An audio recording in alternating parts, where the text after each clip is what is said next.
السلام علیکم پیارے سر، میرا سوال تھا کہ جب ظہر اور عصر کی نماز جمع ہوتی ہے تو پہلے وہ نفل پڑھ لینا چاہیے یا نہیں؟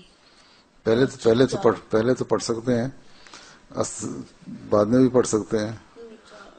سنتیں پڑھنی چاہیے پہلے. سنتیں پہلے 4 سنتیں پڑھتے ہیں نا پہلے. جب جمع ہوتی ہیں پھر تو نہیں پڑھ سکتے، نفل پڑھ سکتے ہو. اور عصر کی نماز ظہر کے ساتھ جو جمع ہو جائے، چاہے وہ ظہر کے وقت بھی جمع ہو، جب عصر کی نماز پڑھ لی تو اس کے بعد کوئی نفل نہیں پڑھے جا سکتے مغرب کے وقت تک. ٹھیک ہے، مغرب کی اذان ہو جائے گی پھر نفل پڑھو.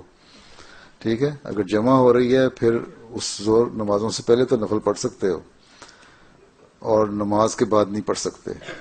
لیکن جمع جب نہیں ہو رہی تو پھر ظہر اور عصر کے درمیان بھی پڑھ سکتے ہو. عصر سے لے کے مغرب تک نہیں پڑھ سکتے.